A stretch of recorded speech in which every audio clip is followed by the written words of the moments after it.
Hey guys, I am Amrita Agarwal from Amrita Agarwal coaching centre. आप सब लोग की डिमांड पे मैं 6 अगस्त से टेली पुलिस के प्रीवियस ईयर क्वेश्चंस लेकर के आ रही हूँ। जब तक इसका एग्ज़ाम कंप्लीट नहीं हो जाता है तब तक मैं टेली पुलिस के प्रीवियस ईयर क्वेश्चंस लेकर के आऊँगी और एग्ज़ाम टाइम पे इसके एग्ज़ाम की एनालिसिस भी करवाऊँगी। तो जितने भी मैंने अभी तक टेली पुलिस के प्रीवियस ईयर क्वेश्चंस दिए हैं और आगे दूंगी, उन सबकी लिंक एक प्लेलिस्ट में मिलेगी और प्लेलिस्ट की लिंक मिलेगी आपको आई बटन पे और डिस्क्रिप्शन बॉक्स पे। तो स्टार्ट करते हैं। दिल्ली पुलिस कांस्टेबल 7 दिसंबर 2017 शिफ्ट फर्स्ट में आया हुआ ये क्वेश्चन। क्वेश्चन है, what is the value of 13 plus 23 plus dot dot dot 93। ये आपको अर्थमेटिक सीरीज में दिया हुआ है। क्योंकि इसका डिफरेंस क्या है, 10 का डिफरेंस है, मीन्स 13 से 23 में 10 का डिफरेंस।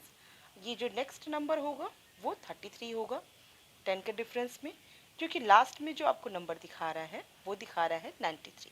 इसी तरीके से नेक्स्ट आपका 33, 43, 53, 63, 73, 83 एंड ये लास्ट 93।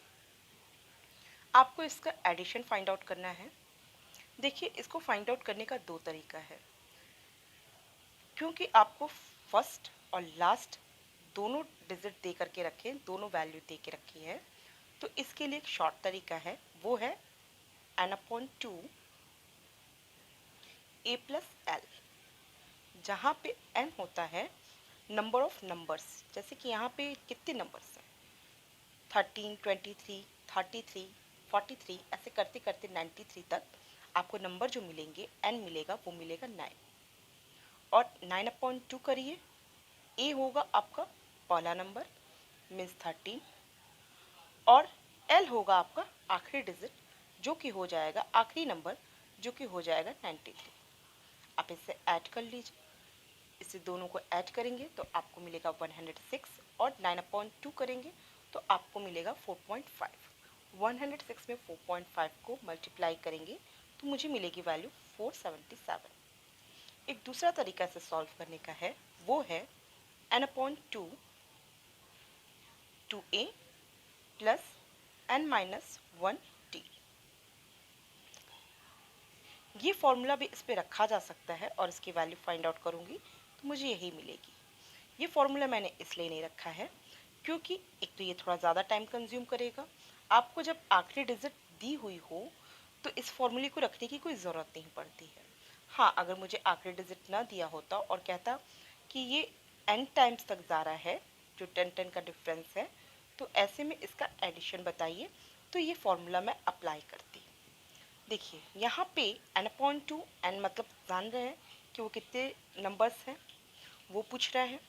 और 2a, इसमें a जो है ये इसका पहला नंबर है मीन्स 13। 2 का 13 से मैं मल्टीप्लाई करूँगी और n-1 मीन्स नंबर्स हैं 9, तो हो जाएगा n-1 8। और d है इनका डिफरेंस, मीन्स 10-10 के डिफरेंस में आगे नंबर्स चल रहे हैं, तो यहाँ पे इंटू 10 करेंगे और इस तरीके से मैं यहाँ से भी इसका वैल्यू फाइंड आउट कर सकती रही इसके एडिशन का।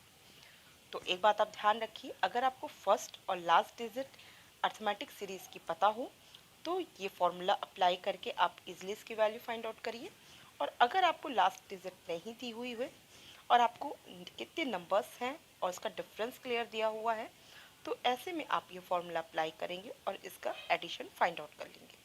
आई होप आपको सारे पॉइंट्स अच्छे से क्लियर समझ में आया है। ये तरीके से भी आपको 477 ही वैल्यू मिलती है। तो अब नेक्स्ट क्वेश्चन पे चलते हैं। नेक्स्ट क्वेश्चन है, the cost price of an article is 64% of the mark price.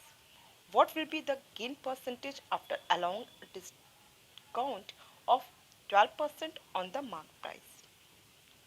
कह रहा है कि मुझे गेन परसेंट आप बताइए जबकि किसी प्रोडक्ट में उसकी मार्क प्राइस से जो उसका कॉस्ट प्राइस है वो 64% है और इसमें अगर हम 12% का डिस्काउंट करते हैं तो कितना परसेंट हमको गेन परसेंट होता है, ये बताना है। तो आपको एक बात पता होनी चाहिए कि जो डिस्काउंट दिया जाता है वो हमेशा मार्क प्राइस पे दिया जाता है और जो गेन होता है वो ऑलवेज कॉस्ट प्राइस के आधार पे होता है। क्लियर? तो यहाँ पे आपको जो बोल रहा है कि मार्क प्राइस का 64% है कॉस्ट प्राइस। तो अगर मैं मान लूँ कि मार्क प्राइस 100 है तो कॉस्ट प्राइस क्या हो जाएगा?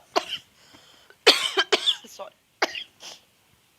मार्क प्राइस अगर 100 है तो कॉस्ट प्राइस हो जाएगा 64% ऑफ 100 मीन्स कॉस्ट प्राइस हो जाएगा 64। डिस्काउंट कह रहा है कि 12% अलाउ किया जा रहा है। इसका मतलब सेलिंग प्राइस क्या हो जाएगी?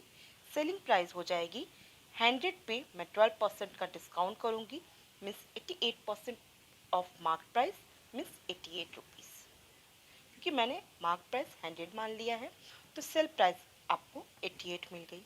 आपसे गेन परसेंट पूछ रहा है तो गेन परसेंट क्या होता है? गेन परसेंट होता है SP minus CP. SP minus CP करेंगे तो आपको गेन मिलेगा। मिस एसपी माइनस सीपी करूंगी तो मुझे क्या वैल्यू मिलेगी? मुझे वैल्यू मिलेगी 24।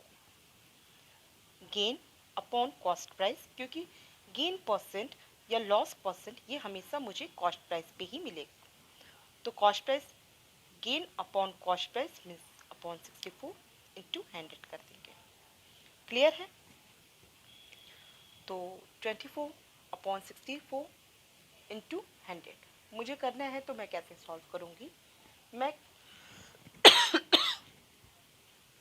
मैं इसे 4 से कट कर दूं तो 25 हो जाएगा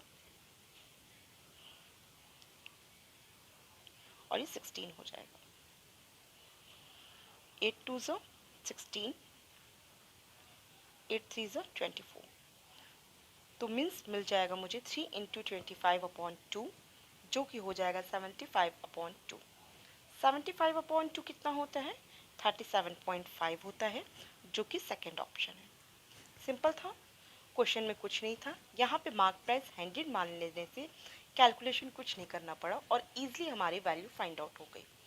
तो आपको मैंने तरीका वैसे बता दिया है कि इसका सिस्टमेटिक तरीका क्या है, और बाकी इस तरीके के क्वेश्चन आए तो आपको खुद ये चीज़ ध्यान देनी होगी कि इस टाइप के क्वेश्चंस में अगर मैं 100 अगर मार्क प्राइस मान लेती हूँ तो ऐसे में ईजिली मुझे कॉस्ट प्राइस, सेल प्राइस और गेन परसेंट फाइंड आउट हो जाएगा।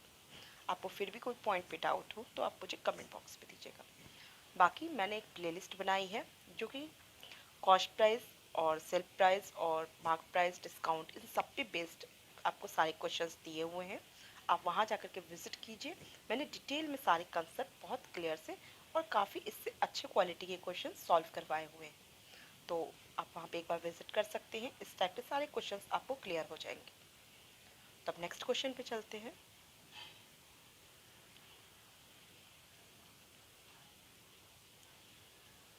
क्वेश्चन है, the length of the diagonal of a square is 7 centimeter. What is the area of the square? बहुत सिंपल क्वेश्चन है। आपको स्क्वायर का डायगोनल दे के रखा है जो कि 7 सेंटीमीटर है और आपसे स्क्वायर की एरिया पूछा है। मैंने कई बार बहुत डिटेल में इसका कंसेप्ट क्लियर कराया है कि किसी भी स्क्वायर है अगर आपको डायगोनल दे के रखा है तो क्योंकि स्क्वायर में दोनों साइड आपस में बराबर होती हैं तो ऐसे में जो इसका डायगोनल होगा उससे आप साइड इजीली फाइंड आउट कर सकते हैं। और आपको एरिया क्या होती है स्क्वायर की? होती है साइड स्क्वायर। और जब आप उससे इसकी फॉर्मूला निकालने की कोशिश करेंगे with the help of diagonal, अगर मुझे फाइंड आउट करना हो इसका एरिया तो मुझे मिलेगा डायगोनल स्क्वायर अपॉन 2। तो वो कंसेप्ट मैंने काफ़ी डिटेल में कराया हुआ है तो उसको अभी मैं नहीं करवाने जा रही हूँ। मैं डायरेक्ट इसका फॉर्मूला यहाँ अप्लाई करती हूँ जो कि होता है डायगोनल स्क्वायर अपॉन 2। हाँ, ये बात मैं क्लियर कर देती हूँ कि अगर रोम्बस की आपको एरिया फाइंड आउट करनी होती तो आपको पता है रोम्बस के भी चारों साइड्स आपस में बराबर होते हैं। तो उसके लिए फॉर्मूला होता है diagonal 1 into diagonal 2 divided by 2। Means square के लिए डायगोनल स्क्वायर अपॉन 2 और रोम्बस के लिए डायगोनल 1 इंटू डायगोनल 2 अपॉन 2। इसका भी मैंने काफ़ी डिटेल कंसेप्ट आपको बताया हुआ है जिसका लिंक आपको आप प्लेलिस्ट में जाइए जहाँ पे मैंने मेंस्ट्रुएशन का काफ़ी डिटेल कंसेप्ट बताया हुआ है। वहाँ पे आपको इस टाइप के सारे डिटेल कंसेप्ट भी मिलेगा और इस पे बेस्ड कई क्वेश्चंस भी मिल जाएंगे जिससे आपको अच्छी प्रैक्टिस हो जाएगी इस टाइप के क्वेश्चंस की।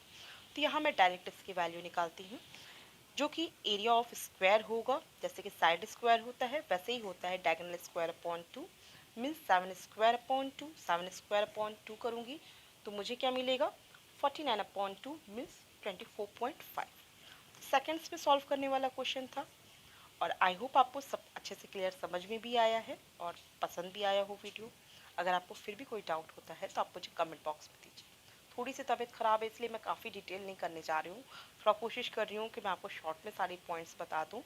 आपको डिटेल कंसेप्ट सारे मेरे प्लेलिस्ट में मिल जाएंगे।